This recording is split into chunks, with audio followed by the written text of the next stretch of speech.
phala-bhāve phala-sthā na santi pratipannakāḥ saṃgho nāsti na santi ṣṭau puruṣa-pudgalāḥ. phalābhāve phala-sthā na santi pratipannakāḥ saṃgho nāsti na santi ṣṭau puruṣa-pudgalāḥ. MMK chapter 24, verse 29. In the absence, abhāvāve, in the absence of the fruits, phalābhāve, there are no, nor santi, pursuers, phala-sthā, nominative, plural. Phala, fruit, sthā, abiding. So abiding towards the fruit, pursuing the fruit. And no attainers of each fruit. Santi pratipannakāḥ.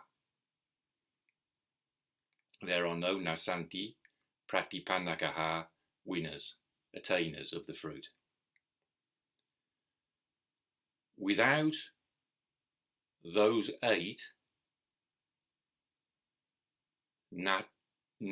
santi te ṣṭau, not, chet, if, santi, there are, te, those, ṣṭau, 8, human individuals, puruṣa-pudgalāḥ, without those 8 human individuals, santi te ṣṭau puruṣa-pudgalāḥ, there is no saṃgha, saṃgho, nāsti. Phala-bhāve phala-sthā na santi pratipannakāḥ saṃgho nāsti na santi te ṣṭau puruṣa-pudgalāḥ. In the absence of the fruits, there are no pursuers and no attainers of each fruit. Without those 8 human individuals, there is no saṃgha.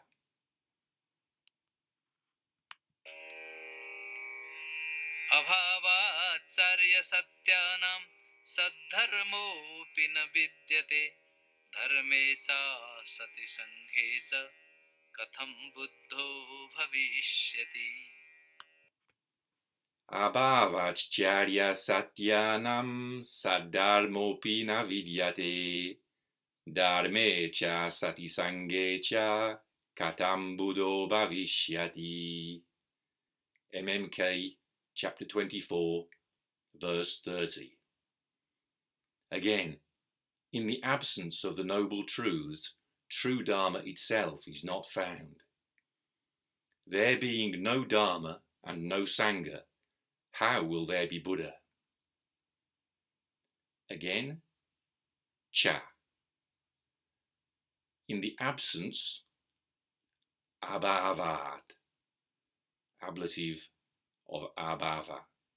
So literally from the absence, because of the absence, therefore in the absence of the noble truths, cārya-satyānāṃ. True dharma itself, sad-dharmo pi, that's without sandhi, that's sad-dharmaḥ api. Sad-dharmaḥ, true dharma, api, itself, is not found, na vidyate. There being cāsati, no dharma, so there being no cāsati, dharma, dharme, and no saṃgha, saṃghe. So there being no dharma and no saṃgha, dharme cāsati saṃghe. So those elements are all locative. It's locative absolute. Dharme, locative of dharma. Asati, locative of asat, not being. And saṃghe, locative of saṃgha. dharme cāsati saṃghe ca, there being no dharma and no saṃgha, how, kathaṃ, will there be bhaviṣyati, buddho. So that's buddha with santi before bhaviṣyati, buddho. Abhāvāc cārya-satyānāṃ sad-dharmo vidyate, dharme cāsati saṃghe ca, kathaṃ buddho bhaviṣyati. Again, in the absence of the noble truths, true dharma itself is not found. There being no dharma and no saṃgha, how will there be Buddha? So the reason I've taken these two verses together is because they are the exact replication of 8 padas, 4 lines between the second line of verse 3 and the first line of verse 5 in the opponent's argument. So what Nagarjuna is doing here is so skillful. I've been studying it now for more than 2 years, and it gradually sinks in what the skillfulness of the way he's arguing it. So his argument here is exactly the same as the opponent's argument, exactly the same words. So what's the difference? The difference is so slight you would hardly notice it. The difference is in the first verse, the opponent begins by saying, Yadi shunyam midam saravam. It means if all this is empty. And in verse 20, Nagarjuna responds by saying, Yadya shunyam midam saravam. And the stress is not on the a of ashunyam. So if you blink, you'd miss it. The difference is just that little a. You know, it's like the second in mother. It's that I forgot what you call it in English. It's that little bit of a touching of a vowel. Yadyashunyam idam saravam. So the difference is between if all this is empty. In the opponent's argument, he's saying for him things have not to be empty in order to be real, and Nagarjuna's response is Yadyashunyam idam saravam. If all this is not empty, the rest of verse 1 and verse 20 are exactly the same. Yadyashunyam idam sarvam mudayo nāsti navyayaha cārya-satyānāṃ abhāvāc prasadyate.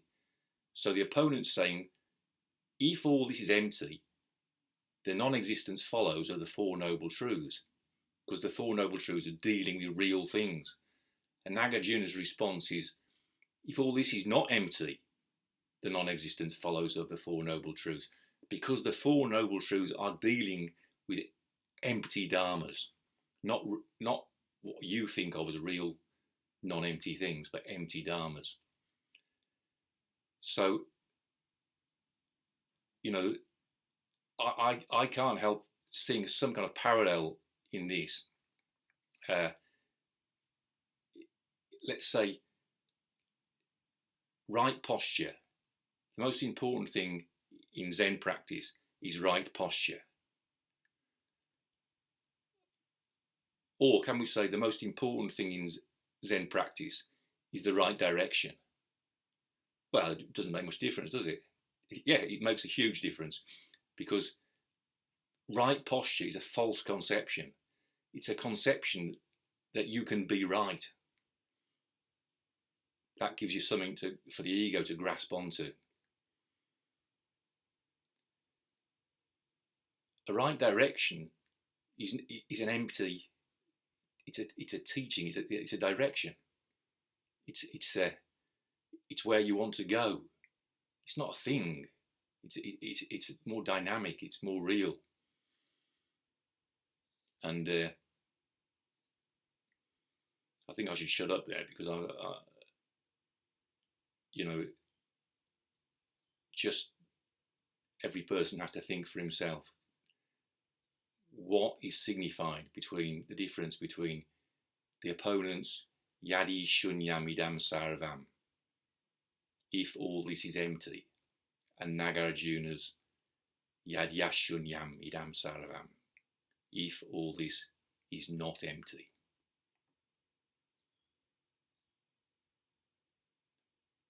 Both the opponent and Nagarjuna come to exactly the same conclusion in words based on those two different starting points. And the conclusion is expressed by Nagarjuna in verses 29 and 30.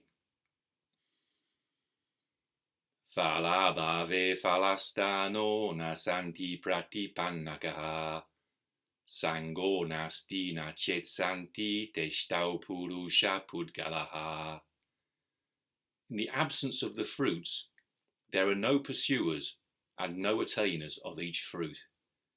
Without those 8 human individuals, there is no saṃgha. Abhāvāc cārya-satyānāṃ sad-dharmo vidyate dharme cāsati saṃghe kathaṃ buddho bhaviṣyati. Again, in the absence of the noble truths, true dharma itself is not found. There being no dharma and no saṃgha, how will there be Buddha?